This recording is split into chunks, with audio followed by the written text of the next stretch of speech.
जय हिंद दोस्तों, आप सभी का GK GS with Vikas YouTube channel में आप सभी का स्वागत है। आज हम लोग यहाँ पे पॉलिटी का क्लास हम लोग देखेंगे जो कि एकदम बेसिक से होगा। और जो भी चैनल पे नए हैं और जिसको भी ये कंटेंट अच्छा लगे तो प्लीज़ चैनल को सब्सक्राइब, लाइक एंड शेयर ज़रूर कीजिएगा अपने दोस्तों के साथ। तो चलिए हम लोग वीडियो को स्टार्ट करते हैं। यहाँ पे दिया गया है कि अनुच्छेद किसे कहते हैं। तो अनुच्छेद हमारे संविधान में किताब में जो भी नियम लिखा है उसे ही अनुच्छेद कहते हैं। आगे हम लोग यहाँ पे देखते हैं, अगला पॉइंट हमारा इसमें दिया गया है कि धारा यानी सेक्शन किसे कहते हैं। तो धारा यानी सेक्शन हम लोग यहाँ पे कानून की किताब जो नियम, कानून या प्रावधान लिखा है, जिसमें नियम, कानून या प्रावधान लिखा है उसे हम लोग सेक्शन कहते हैं। और अनुसूची यानी शेड्यूल, यह हमारे संविधान की किताब में जो सबसे पीछे संविधान की किताब में जो सबसे पीछे जो सूची बनी है उसी को हम लोग अनुसूची कहते हैं। आगे हम लोग देखते हैं, आगे यहाँ पे दिया गया है कि संविधान के नियमों की कुछ सूची या अनुसूची में दी गई है, जिस सूची में हर पहलू को विस्तार में लिखा हुआ रहता है। आगे हम लोग देख लेते हैं, आगे यहाँ पे दिया गया है, एक मिनट थोड़ा जूम कर लेते हैं ताकि क्लियर दिखे। तो यहाँ पे संविधान हम किसे कहते हैं इसके बारे में समझना बेहद ही ज़रूरी है। तो यहाँ पे दिया गया है कि संविधान एक किताब या दस्तावेज है जिसमें नियम, कानून लिखा है। देश को कैसे सही तरीके से चलाया जाना चाहिए इसी के बारे में ये संविधान लिखा गया है। आगे हम लोग देखते हैं, अगला पॉइंट यहाँ पे दिया गया है लेजिस्लेटिव यानी विधायिका जो कि कानून या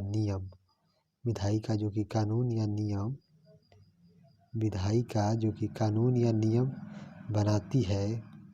नियम बनाने की जो संस्था है उसे हम लोग विधायिका या लेजिस्लेटिव कहते हैं। यहाँ पे कार्यपालिका यानी एग्जीक्यूटिव जो कार्य करता है उसे ही एग्जीक्यूटिव कहते हैं। या एक ऐसी संस्था जो दिए गए नियम कानूनों से कार्यों को कराए, कानूनों से नियम का पालन करवाए या कानून का पालन करवाए, उसे ही कार्यपालिका या एग्जीक्यूटिव कहते हैं। आगे यहाँ पे दिया गया है कि जुडिशियरी यानी न्यायपालिका, तो जो नियम कानून का पालन न करे उसे सजा देना ही न्यायपालिका का काम होता है। आगे यहाँ पे दिए गए बहुमत, भारत में 50% +1 हो तो पूर्ण बहुमत होता है। और विशेष बहुमत में हम लोग देखेंगे कि 2/3 यानी 66% जो कि 2/3 बहुमत कहलाता है, इसे हम लोग विशेष बहुमत कहते हैं। आगे यहाँ पे दिया गया है कि लोकतंत्र के बारे में हम लोग देखेंगे। तो यहाँ पे लोकतंत्र के बारे में यहाँ पे दिया गया है कि लोकतंत्र या जनतंत्र या डेमोक्रेसी। तो यहाँ पे एक ऐसी व्यवस्था जो जनता द्वारा संचालित की जाती है, उसे लोकतंत्र कहते हैं।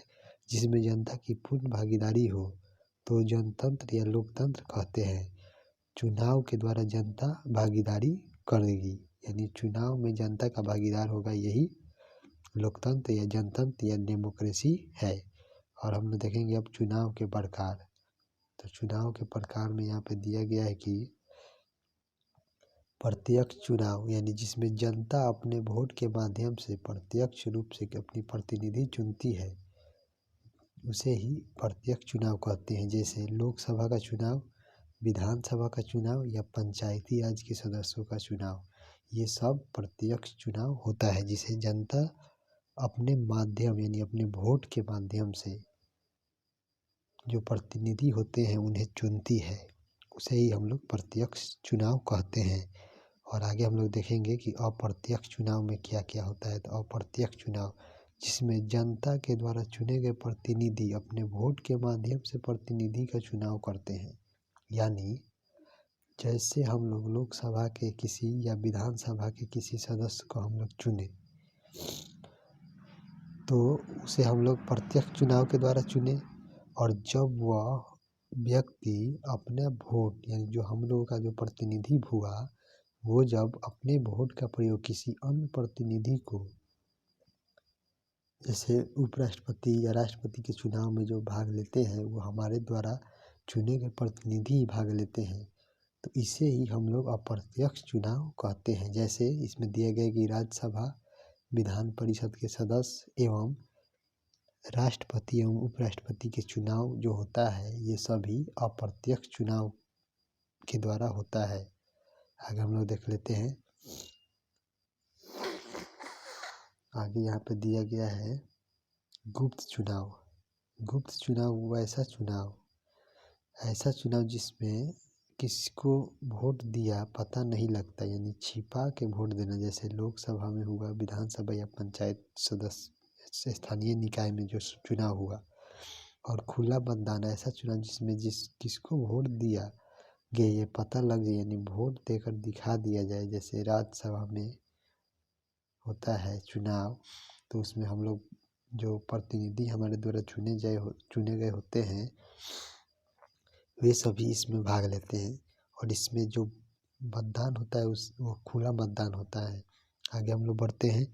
आगे यहाँ पे दिए गए राजतंत्र के बारे में। तो राजतंत्र जो है ये वंशानुगत होता है, जैसे क्योंकि राजा का बेटा जो बनेगा वही राजा बनेगा, इसीलिए या उसी परिवार से जो होता है उसे ही, यानी चुनाव इसमें नहीं होता है। आगे यहाँ पे दिए गए जब उसी परिवार से राजा होता है, जिसका चुनाव ना होकर राजा के रूप में ही उसे पद प्राप्त हो जाए, उसे ही राजतंत्र कहते हैं। और हम लोग गणतंत्र के बारे में।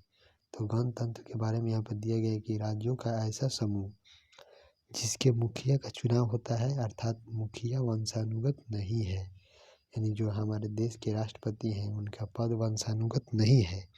इसलिए हम कह सकते हैं कि भारत एक गणतंत्र राष्ट्र है। आगे हम लोग बढ़ जाते हैं और यहाँ पे गणराज्य के बारे में यहाँ पे दिया गया है। तो गणराज्य के बारे में होगा कि राज्यों के समूह, इस गणराज्य को जब मुखिया चुना जाए किसी परिवार का न हो, तो उसे कहते हैं गणराज्य, यानी परिसंघ, यानी कॉन्फेडरेशन। जब मान किया एक हो जाए, जब मान किया अलग हो जाए, जैसे रूस, कनाडा, ये सब परिसंघ के हिस्सा हैं। और संघ यहाँ पे फेडरेशन अलग हो सकते हैं लेकिन मुश्किल से, ये अलग हो सकते हैं लेकिन मुश्किल से अलग होंगे, जैसे कि इसमें अमेरिका आता है। आगे यहाँ पे कुलीन तंत्र के बारे में दिया गया है, जो कि आगे चल के होगा, इसलिए हम लोग इसमें जो शब्दावली है उसे हम लोग पहले देख लेते हैं। जो मुखिया कुछ विशेष लोगों द्वारा चुना जाए तो कुलीन तंत्र कहलाता है। कुलीन तंत्र। अब हम लोग चलेंगे अपने ऐतिहासिक, जो कि भारत के संविधान में जो ऐतिहासिक जो उसकी पृष्ठभूमि रही है उसके बारे में हम लोग चर्चा करेंगे। तो आगे हम लोग देखते हैं अगला पॉइंट यहाँ पे ऐतिहासिक पृष्ठभूमि के बारे में यहाँ पे दिया गया है, इसे हम लोग देख लेते हैं। तो ऐतिहासिक पृष्ठभूमि में हम लोगों का पढ़ना है कि भारतीय संविधान का निर्माण किसी क्रांति से नहीं बल्कि सैकड़ों वर्षों के प्रयास का परिणाम है। यानी जो हमारी भारतीय संविधान के निर्माण की जो क्रांति है या जो शुरुआत हुई है भारत में संविधान के निर्माण की, ये किसी क्रांति से नहीं बल्कि ये हम लोगों के जो पूर्वज या पूर्वजों के पूर्वज जो थे, उन्होंने अपने सैकड़ों वर्षों के प्रयास का ये परिणाम है। इसकी शुरुआत 1773 के रेगुलेटिंग एक्ट से शुरू होकर 26 नवंबर 1949 तक के भारत संविधान के पूर्ण होने तक जारी रहा, जो वर्तमान में भी संविधान संशोधन एवं नए नियम कानूनों के निर्माण तक जारी है, यानी अभी भी इसमें संशोधन और नए कानून निर्माण किए जा रहे हैं। आगे हम लोग देखते हैं, अगला पॉइंट यहाँ पर दिया गया है कि 1600 ईस्वी का राजतंत्र या चार्टर एक्ट। तो यहाँ पे 31 दिसंबर 1600 को महारानी एलिजाबेथ प्रथम ने एक राजपत्र के माध्यम से ईस्ट इंडिया कंपनी को पूर्व के देशों के साथ 15 वर्षों का तक व्यापार करने की अनुमति प्रदान की थी 1600 के चार्टर एक्ट के द्वारा। आगे हम लोग देखेंगे यहाँ पे 1726 का चार्टर एक्ट। 1726 का चार्टर एक्ट था। इसमें कलकत्ता, बम्बई एवं मद्रास प्रेसिडेंसी के गवर्नर को स्वयं के क्षेत्र के लिए कानून बनाने की शक्ति दी गई, यानी कलकत्ता, बम्बई यानी मुंबई या एवं मद्रास प्रेसिडेंसी के गवर्नर को अपने क्षेत्र में कानून बनाने की अनुमति दी गई। और इसके बाद आएगा यहाँ पे बहुत ही जो महत्वपूर्ण है एग्जाम की दृष्टि से, जो कि हर एग्जाम में इससे प्रश्न आता है और आएगा, तो ये है 1773 का रेगुलेटिंग एक्ट। इसमें जो क्या क्या हुआ उसके बारे में हम लोग देखेंगे। ब्रिटिश सरकार द्वारा कंपनी के कार्यों एवं प्रशासन को नियमित एवं नियंत्रित करने के लिए बनाया गया यह पहला अधिनियम था, यानी ब्रिटिश सरकार द्वारा कंपनी के कार्यों और उसके जो शासन प्रशासन को जो नियंत्रित करना था उसी के लिए ये बनाया गया ब्रिटिश सरकार द्वारा भारत में ये पहला अधिनियम था। यहाँ पे अगला दिया गया है पॉइंट कि तत्कालीन ब्रिटिश प्रधानमंत्री, यानी उस समय 1773 में यहाँ पे ब्रिटिश प्रधानमंत्री थे लॉर्ड नॉर्थ। इन्हीं के द्वारा एक गठित गुप्त समिति के रिपोर्ट के आधार पर इस अधिनियम को बनाया गया था। यानी जब 1773 के रेगुलेटिंग एक्ट बना उस समय ब्रिटिश प्रधानमंत्री लॉर्ड नॉर्थ थे। इसको भी आप लोग याद रखिएगा। आगे यहाँ पे दिया गया पॉइंट, अगला पॉइंट है यहाँ पे कि बम्बई एवं मद्रास प्रेसिडेंसी के गवर्नरों को कलकत्ता प्रेसिडेंसी के गवर्नर के अधीन कर दिया गया।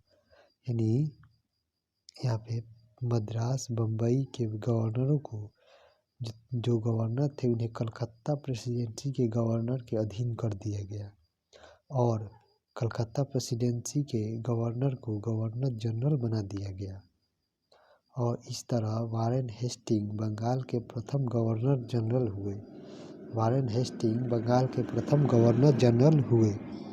आगे यहाँ पे दिया गया पॉइंट कि गवर्नर जनरल के सहयोग के लिए एक कार्यकारी परिषद यानी एग्जीक्यूटिव काउंसिल बनाया गया जिसमें 4 सदस्य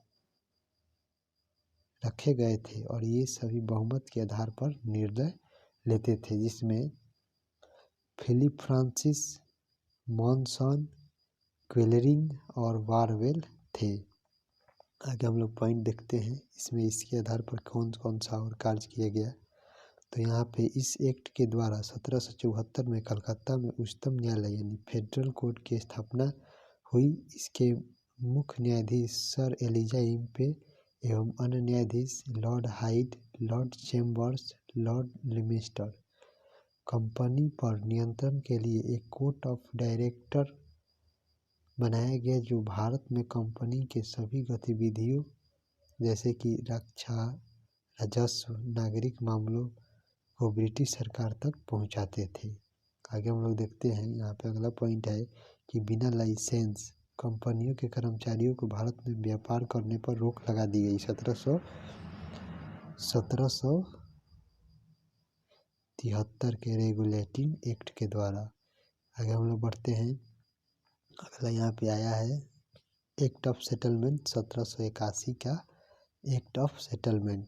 इसमें क्या क्या बातें हैं इसको हम लोग देखेंगे डीपली से। तो यहाँ पे दिया गया रेगुलेटिंग एक्ट यानी जो 1773 का रेगुलेटिंग एक्ट था उसकी कमियों को दूर करने के लिए ही 1781 का एक्ट ऑफ सेटलमेंट बना और गवर्नर जनरल और उसकी काउंसिल को उच्चतम न्यायालय की अधिकारिता से मुक्त कर दिया गया और गवर्नर जनरल और काउंसिल द्वारा बनाए गए कानून में न्यायालय का कोई हस्तक्षेप नहीं होगा, यानी जो गवर्नर जनरल और उनकी परिषद के द्वारा जो कानून बनाए गए थे वे न्यायालय के हस्तक्षेप में नहीं रहेंगे। गवर्नर जनरल एवं न्यायालय के अधिकारों का बंटवारा कर दिया गया 1781 के एक्ट ऑफ सेटलमेंट के द्वारा। आगे हम लोग देखते हैं, अगला यहाँ पे दिया गया 1784 का पीस इंडिया एक्ट। 1784 के पीस इंडिया एक्ट के द्वारा क्या क्या काम किया गया उसके बारे में देखेंगे। तो पहला यहाँ पे काम किया गया, कंपनी के व्यापारिक एवं वाणिज्यिक एवं राजनीतिक कार्यों का बंटवारा किया गया। व्यापारिक कार्यों के लिए कोर्ट ऑफ डायरेक्टर का गठन और राजनीतिक कार्यों हेतु बोर्ड ऑफ कंट्रोल का गठन किया गया, जिसमें 6 सदस्य थे। आगे हम लोग बढ़ते हैं और अगला पॉइंट यहाँ पे दिया गया है, सॉरी एक मिनट, क्या हो गया यार,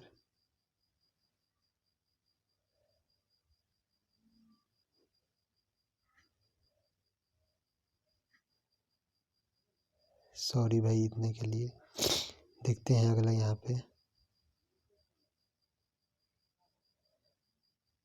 एक मिनट भाई, कहाँ थे हम लोग, हाँ यहाँ पे थे कि व्यापारिक कार्यों के लिए कोर्ट ऑफ डायरेक्टर और राजनीतिक कार्यों के लिए भी बोर्ड ऑफ कंट्रोलर का गठन किया गया, जिसमें से 6 सदस्य थे। यहाँ पे गवर्नर जनरल के परिषद में सदस्यों की संख्या को पहले जो 4 थी उसे घटाकर 3 कर दिया गया और कंपनी के कर्मचारियों को उपहार लेने पर प्रतिबंध लगा दिया गया, जो कि 1784 का पीस इंडिया एक्ट के द्वारा।